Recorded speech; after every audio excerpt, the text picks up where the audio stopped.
Hello, friends. Robert Bevan here, author of the Caverns and Creatures series of comedy, fantasy novels, and short stories. With me is Sam West, and today we are talking about the feat Telekinetic. I'm floating away because I've been Yep. telekinesis, I Yes. guess. I should have pulled something off screen, but whoop, but oh well. Here we are. There we go. There's telekinesis. All right. This is from Tosh Scald and everything's very like all the feats tend to be pretty short. You learn to move things with your mind, guaranteeing the following benefits. Anyone can take this. Increase your int, wizard, charisma score by 1 to a maximum 20.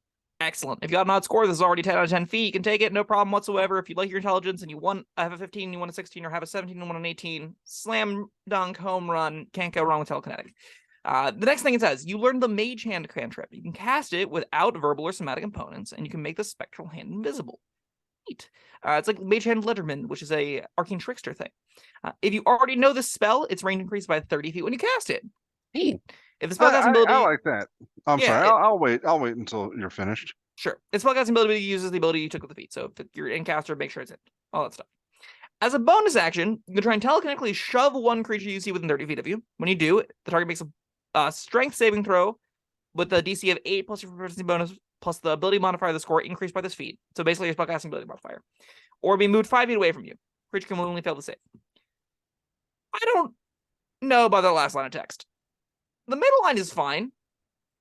I have a big question. Yes. But before I get to that big question, well, how do you like this feat? I think I like it pretty well. It's for the right person, for the person who wants all these things. Increasing a score, fun. I mean, you can just opt to increase it by 2. But I think this gives you enough to where the 1 is, you're willing to sacrifice that 1 point.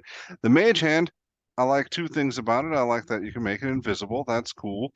And so many times we'll see something where there's a spell effect or something, or like, again, going back to Tasha's otherworldly guise, gives you an extra attack. Unless you already get an extra attack, then it does nothing. This one, if you already have Mage Hand, well, it still gives you something. I think it increases the range. This is a design premise. Despite these two, the spell you just mentioned and this being released in the same book, this should be the design philosophy they have for all of their stuff. Is if you already have what this is doing, it should probably help you do it better in some way. And I'm really glad that this text is here for Telekinetic, because if you already were playing a Telekinetic character and you get to 4th level, you probably wanted to be using Mage Hand anyway, because that's the cheap, easiest way you have access to telekinesis, right? Is moving things with your mind comes with Mage Hand. It's sort of the easiest on-ramp to that. This empowering that is meaningful. What do you feel about the bonus action shove? I don't think it's good. I don't think it's really even worth 5 considering. feet isn't, I mean, in those cases where somebody is standing next to a wall of fire and Sure. or between you and right next to a wall of fire, then fun. Yeah, you definitely are gonna. The use cases of this are gonna be I run up to something's face and push it, but as opposed to me manually pushing it, my Mage Hand does it.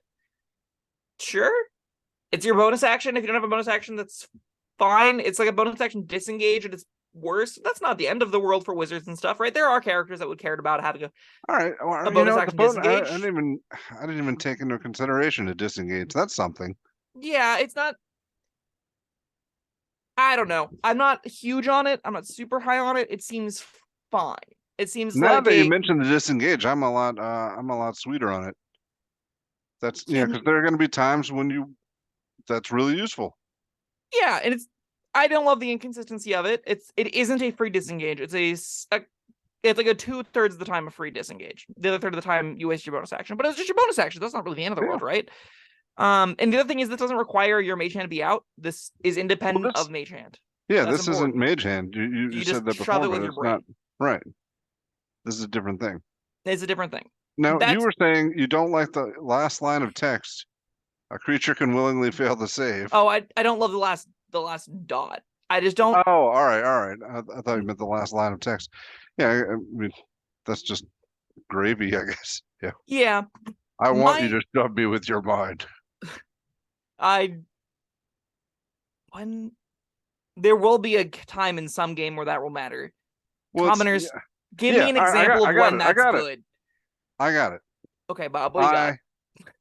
I'm using all my movement to get out of the difficult terrain area of a sleet storm or something, and I get right up to the edge. But oh no, well, not sleet storm. I'm in a place where I'm gonna take damage if I end my turn here. Or you start your turn there. What? Yeah, You're right, not the one doing the shoving, which right. means the person in the fire is doing the shoving. Whatever. I just need Okay, an extra push. sure. So the wizard gets to the edge, looks at you, looks at the edge, and goes, "Fine, you can get out of this, but I have to stay in," and shoves you out and then takes the Or fire maybe damage it's to a their next turn. very small area, and he just gets on the other side, and your legs are broken, so you're Okay, sure. marine crawling I don't as think it's far gonna as you can. matter ever. I don't think it's ever going to matter. You certainly not convinced me this time around. Here's my main issue with this feat. I think if you ever want the modifier, it's free and it's great. And I think it's better than all of its competition. If you ever want Mage Hand and the modifier, it's better than all its competition because you want the modifier.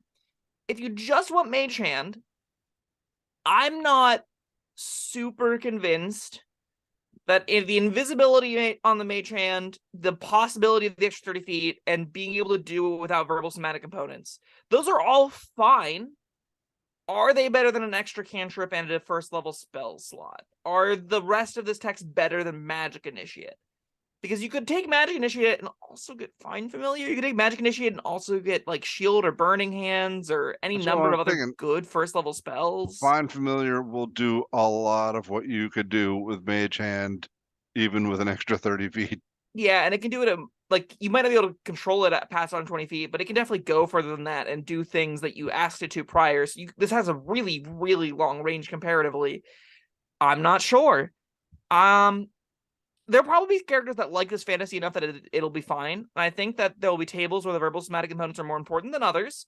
So there will be groups that this shines particularly brightly in, but it's going to come down to a lot of how your DM runs things. I know a lot of tables don't consider the casting components at all whenever spells are being cast, to the point where subtle things are being done without subtle spell. Mage hands are tipping over tankards and starting bar fights mysteriously anyway. A lot of tables don't even consider Mage Hand is visible a lot of the time. Mhm. A lot of the time it's treated as if it's invisible just by the nature of it. That's what feels like the intended effect would be, but that's not at all. There is a physical No, hand there yeah. that people can see. All of these are going to be questions they're going to want to know about your table before this can have merit, right? A lot of tables will play Mage Hand already like how this text says. And I think that's going to neatly make it quite a bit worse. If you aren't at one of those tables, let's say you're at a very advanced DM's table who's used to dealing with spellcasters and has ways of the world engaging people to cast magic, that's well aware of what your hands are doing, well aware of what your mouth is doing whenever you're casting spells, then Telekinetic becomes a lot more important because it lets you do those things subtly and in a powerful way. If that is powerful, I think this is worth it. If that isn't powerful, I think more often than not, you'd rather have the extra cantrip, extra first level spell. Yeah, you're putting a lot more thought into that than I am. I feel like if I'm thinking that way, then that's a form of like metagaming, and I'm not thrilled about that. Mage Hand is one of those ubiquitous. We even consider when we were talking about wizard cantrips that this is just an assumed almost wizard-like feature that they have it. That's how commonplace it is. And that is another big note here. This is a way to get it outside of wizard. So if you want to if you don't want, for some reason, Magic Initiate to do the same thing, again, I guess you really want the wizard charisma. If that's ever the case, this is free. And that's really, really good. So if you ever like a 15 charisma, or maybe you're a monk with a 15 whiz and you want to bump that up, this seems like a home run. If you're any other character that doesn't need most characters aren't built with odd mods specifically because they're wasting their attributes, because you'd rather have evens because it gives you more flat numbers, more bonuses. Most of those characters aren't going to take this and find it particularly helpful to get the extra modifier. And in that case, like you don't care going from a 16 to a 70. That doesn't change anything. You're still doing the same you're still doing the same modifier to your charisma or whiz if you go from a 16 to a 17. So that's not a meaningful bonus. It will be the next time you get a feat, because then that feat can be one of the ones that gives a bonus and the spells. Sure, long-term planning. I think for a lot of the time, though, that's not necessarily going to be the case. That's where I landed, is this kind of awkward middle ground of, if you need that, it's great. I don't think most characters need that. If you don't need that, you have to be at a very specific table where Arcane Initiate or Magic Initiate's like a side grade to it. And that's probably a good enough spot to be, right? Oh yeah. I like this one though. I think it's cool. I'm not saying it by any stretch is bad. I think if you ever Oh take no. this, it is good. I think you're going to be fine with this regardless of your character. I'm comparing it to one of the what I consider to be one of the best feats in the game. That should be a glowing recommendation to how good this feat is. Yeah, I mean, you can get Mage Hand with Magic Initiate, right? Yes, you can get Mage Yeah. Hand and another Wizard cantrip. Yeah, that's a tough sell. Yeah, this is kind of like if you think of the bonus action shove as another cantrip, they're pretty close. And I then don't instead of think a of it first level spell, you're getting the bump, and that. then you're like, nah. Yeah, the shove is cooler than I initially thought, It's still not going to be but my I don't favorite think thing. it's good cantrip worthy. Would I take a cantrip that was a bonus action shove like this? I think I actually would on a handful of characters. I think there are enough characters that disengages us because it costs a bonus action, right? Yeah. That is, it's like Uncanny Dodge is a whole rogue feature that gives them bonus action to disengage, and I think it's better than a cantrip. This is worse than Uncanny Dodge, which I think puts it around the same power levels. Like, compare this to Blade Ward. This is way better than Blade Ward because it gives you a way to get out of combat, right? This is a 5-foot shove that has more utility than that. Compared to Thorn Whip, where you don't get the damage, but you're getting a similar pull distance and push distance. And it costs you bonus. Like, I think that's an apt comparison power range for it, honestly. And I think there, again, if I'm playing a frontline wizard, there's a good chance that I would want standard effect on that character sheet. Yeah, it's a tough call because if I'm a player excited about taking Mage Hand, then I want the full effect that Mage Hand can give me.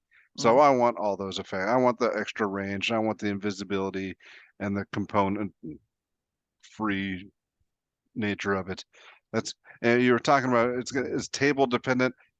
I just can't force myself. That takes me out of the fantasy. I'm the sort of person like I will take telepathic bond just to justify what we're already doing at the table. Sure.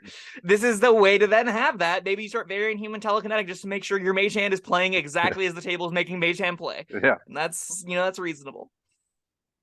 Ah, all right. Well, what do you think? You got a rating?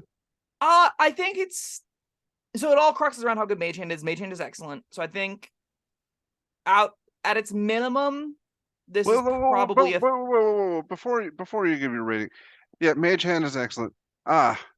Is there anything Mage Hand is doing that Find Familiar can't? no. No. This though, the meaningful upside is the hand is invisible now. Yeah.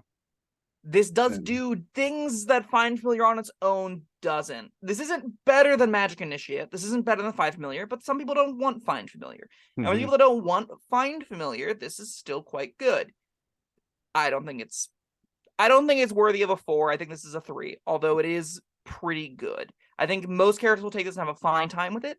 I think if you already have Mage Hand, it's like what you're getting extra isn't that much extra, but it is an expansion of your Mage Hand that is kind of exciting. So that's a fun direction to go if you really want to build that character.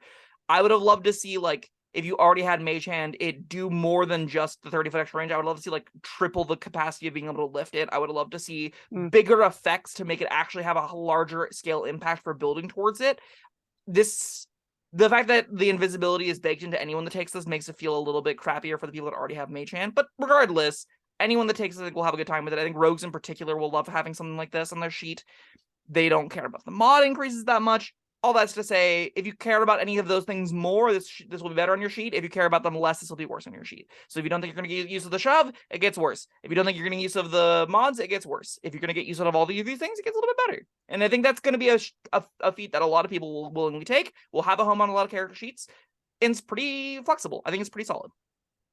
All right. Well, I am going to give it a 4 because there's a few things I like about it. I like the shove. I like you get the shove, you get the Mage Hand, and you get the stat bonus. Nice little package there. And I really appreciate that if you already have Mage Hand, they're not just giving you a spectral middle finger. they're giving you something more. Man, And, you've been scammed by too many of the you don't even get a bonus cantrip this way. Like, there's so many features in 5th edition that just feel like crap because you go, I already have that. Tough titties. You Yeah. don't get anything new to replace it. You're just screwed. And this giving you literally anything, you're like, it's the best. I love this. I got anything else. Yeah, I mean, just like completely unrelated. I had some work done on my car today, and just not getting completely ripped off made me feel like I won money, you know? Yeah, fair enough. And that's how I feel about this.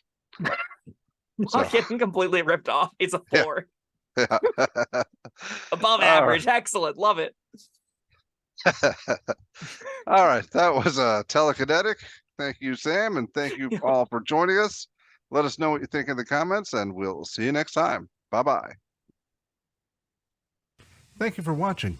If you found this helpful, informative, or entertaining, I'd really appreciate it if you hit the like button below. You needn't smash it. A gentle tap will suffice. If you want to see more videos like this, subscribe to the channel. And make sure you check out the links in the description, where you'll find my Caverns Creatures series of comedy fantasy novels, Sam's full review of the spell, and other fun things.